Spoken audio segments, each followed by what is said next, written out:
ಸಖತ್ ಖಾರ ಬಣ್ಣ ಮತ್ತು ರುಚಿ ಆಚಿ ಚಿಲ್ಲಿ ಪೌಡರ್. ಹಾಯ್ ಹಲೋ ನಮಸ್ತೆ, ಜಿ ಕನ್ನಡ ನ್ಯೂಸ್ಗೆ ಸ್ವಾಗತ. ನಾನು ಯಶೋಧ ಪೂಜಾರಿ. ವೀಕ್ಷಕರೇ, ಬಿಗ್ ಬಾಸ್ ಮನೆಯ ಪಟಾಕಿ ರಕ್ಷಿತಾ ಶೆಟ್ಟಿ ಅವರು ಹೊರಗೆ ಬಂದಿದ್ದಾರೆ.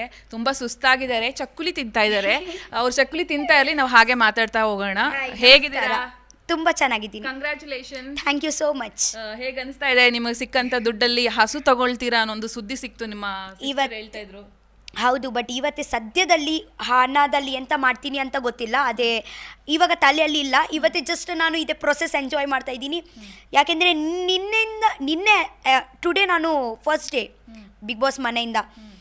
ಸೊ ಅದೇ ಒಂದು ಜನರಿನ ಪ್ರೀತಿ ಆಗಲಿ, ಅದೇ ಒಂದು ಎಕ್ಸ್ಪೀರಿಯನ್ಸ್ ಮಾಡ್ತಾ ಇದ್ದೀನಿ. ಯಾಕೆಂದರೆ ಇದೇ ನನಗೆ ಫಸ್ಟ್ ಎಕ್ಸ್ಪೀರಿಯನ್ಸ್. ಯಾಕೆಂದರೆ ಮುಂಚೆ ಎಲ್ಲ ಇತ್ತು, ಬಟ್ ಒಂದೊಂದು ಜನ ಮಾತಾಡಲಿಕ್ಕೆ ಬರ್ತಾಯಿದ್ರು. ಬಟ್ ಇವಾಗ ಒಂದು ಫಸ್ಟ್ ಹೀಗೆ ಒಂದು ಇದೇ ನೋಡಿಲಿಕ್ಕೆ ತುಂಬ ಖುಷಿ ಆಗ್ತದೆ. ಓಕೆ, ಗೆದ್ದಿದ್ದೀರಾ, ರನ್ನರ್ ಆಗಿದ್ದೀರಾ ಅನ್ಕೊಂಡಿದ್ರಾ ನೀವು?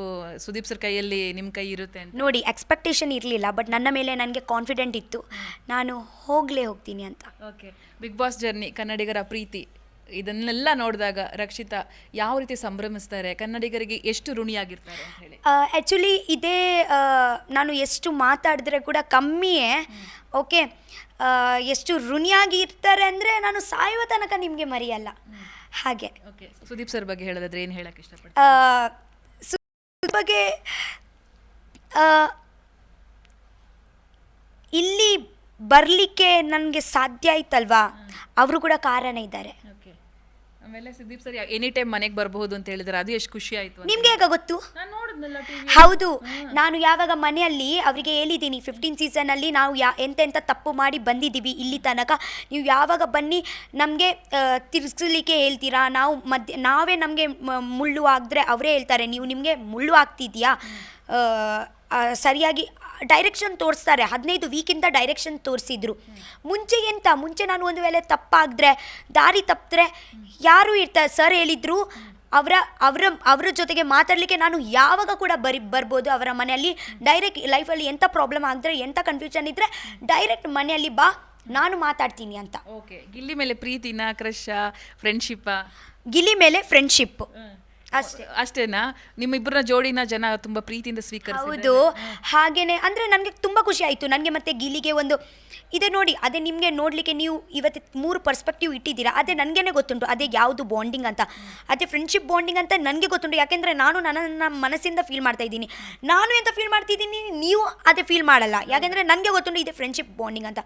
ಸೊ ಸಮ್ವೇರ್ ಫ್ರೆಂಡ್ಶಿಪ್ ಬಾಂಡಿಂಗ್ ಕೂಡ ಎಕ್ಸಿಟ್ ಆಗುತ್ತೆ ಅಂತ ನಾನು ಅಂದ್ಕೊಳ್ತೀನಿ. ಯಾಕೆಂದರೆ ನಮ್ಮ ಲೈಫಲ್ಲಿ ಅದೇ ಫ್ರೆಂಡ್ ಸಿಕ್ಕಿದ್ರೇ ನಮಗೆ ಗೊತ್ತಾಗೋದು. ಇಲ್ಲಾಂದರೆ ಸುಮ್ಮನೆ ಇವತ್ತೇ ನಾನು ನಿಮಗೆ ಹೇಳಿದರೆ ನಿಮಗೆ ಗೊತ್ತಾಗಲ್ಲ. ಐ ಫೀಲ್ ನನಗೆ ಯಾರು ಬೆಸ್ಟ್ ಫ್ರೆಂಡ್ ಇರಲಿಲ್ಲ, ಬಟ್ ಗಿಲ್ಲಿ ನನ್ನ ಲೈಫಲ್ಲಿ ಬಂದು ಬೆಸ್ಟ್ ಫ್ರೆಂಡ್ಸ್ ಅಂದರೆ ಅವರು Tom and Jerry friendship bond ಇತ್ತು ಅಷ್ಟೇ. ಓಕೆ, ಒಂದೊಂದು ಅವ್ರ ಹೆಸರುಗಳನ್ನ ಹೇಳ್ತೀನಿ, ಟಕ ಅಂತ ಹೇಳಿ ಮುಗಿಸ್ಬಿಡಿ. ಧ್ರುವಂತ ಮನುಷ್ಯ ಒಳ್ಳೆ, ಸಿಟ್ಟು ಬಂದರೆ ತುಂಬ ಇದೇ ಮಾಡ್ತಾರೆ, ತುಂಬ ಹಠ ಉಂಟು, ಕಾನ್ಫಿಡೆನ್ಸ್ ಉಂಟು.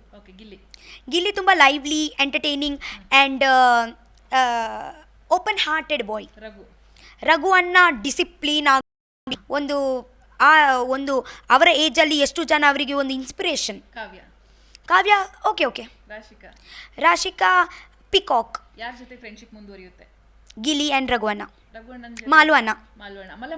ಮಲ್ಲಮ್ಮ ತುಂಬ ನಾನು ಆ್ಯಕ್ಚುಲಿ ನಾನು ಅಜ್ಜಿ ಜೊತೆಗೆ ಅಂದರೆ ಹಿರಿಯರ ಜೊತೆಗೆ ಇರಲಿಕ್ಕೆ ಜಾಸ್ತಿ ಇಷ್ಟಪಡ್ತೀನಿ. ಓಕೆ, ಸೊ ಮನೆಯಲ್ಲಿ ನನಗೆ ಅಜ್ಜಿ ಸಿಕ್ಕಿದ್ರು. ನನ್ನ ಮನೆಗೆ ಒಂದು ಕಂಪ್ಲೀಟ್ ಒಂದು ಅಜ್ಜಿ, ಒಂದು ಮನೆಯಲ್ಲಿ ಒಂದು ಇರುವರು ಇರಲೇಬೇಕು, ನಮ್ಮ ಮನೆ ಕಂಪ್ಲೀಟ್ ಆಗೋದು. ಸೊ ಅಜ್ಜಿ ನಮ್ಮ ಮನೆಗೆ ಫುಲ್ ಕಂಪ್ಲೀಟ್ ಮಾಡಿದ್ರು. ಅವರು ಹೋಗುವಾಗ ಎಲ್ಲೋ ಎಂಥ ಒಂದು ಮಿಸ್ಸಿಂಗ್ ಉಂಟಂತ ಯಾವಾಗ ಕೊನೆ ದಿವಸ ತನಕ ಒಂದು ಫೀಲ್ ಇತ್ತು ಮನಸ್ಸಲ್ಲಿ. ಬಿಗ್ ಬಾಸ್ ಬಂದಿಲ್ಲ ಅಂದರೆ ಏನಾಗ್ತಿದ್ರಿ?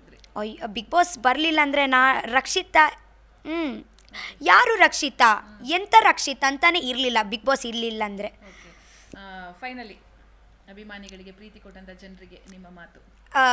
Thank you so much. Okay, ಎಂತ ಮಾತಾಡಲಿಕ್ಕೆ ಅವರಿಗೆ ಗೊತ್ತುಂಟು ಇವತ್ತೇ ನಾನು ಎಂತ ಫೀಲ್ ಮಾಡ್ತಾ ಇದ್ದೀನಿ. ಹಾಗೆ ಎಂತ ಮಾತಾಡಲಿಕ್ಕೆ ಅಂದರೆ ಅಷ್ಟು ದೊಡ್ಡ ಮಾತಾಡಲಿಕ್ಕೆ ಬರಲ್ಲ, ಬಟ್ ಯಾವಾಗ ನಿಮಗೆ ನಾನು ಮರೆಯಲ್ಲ. ಯಾಕೆಂದರೆ ಇಲ್ಲಿ ತನಕ ಬಂದಿದ್ದೀನೇ ನಿಮ್ಮ ಪ್ರೀತಿಯಿಂದ, ನಿಮ್ಮ ಆಶೀರ್ವಾದದಿಂದ. ಆಕ್ಟ್ ಮಾಡ್ತೀರಾ ಸೀರಿಯಲ್ ಸಿನಿಮಾ? ಇಲ್ಲ, ಮಾಡಲ್ಲ ನಾನು. ನನಗೆ ನನ್ನ ಟೈಪ್ ಆಫ್ ಪಿಕ್ಚರ್ ಸಿಕ್ಕಿದ್ರೆ ನನ್ನ ಹಾಗೆ ನಾನು ಫಾರ್ ಎಕ್ಸಾಂಪಲ್ ಯಾರು ಹೀರೋ ಇಲ್ಲಾಂದರೆ ಕೂಡ ನಾನು ಒಂದು ಪಟಾಕಿ ರಕ್ಷಿತಾಗೆ ಒಂದು ಪಿಕ್ಚರ್ ಸಿಕ್ಕಿದ್ರೆ ನನಗೆ ನಾನು ಮಾಡ್ತೀನಿ. Yes Rakshita, thank you so much. ಯಾವಾಗಾದರೂ ಸುದೀರ್ಘ ಇಂಟರ್ವ್ಯೂಗೆ ಸಿಕ್ಕಿ ಇವತ್ತು ತುಂಬ ನೀವು ಸುಸ್ತಾಗ್ಬಿಟ್ಟಿದ್ದೀರಾ and back to back interview ಕೊಡಬೇಕು. Thank you so much. ಮುಂದಿನ ಜರ್ನಿ ಸೂಪರ್ ಆಗಿರಲಿ.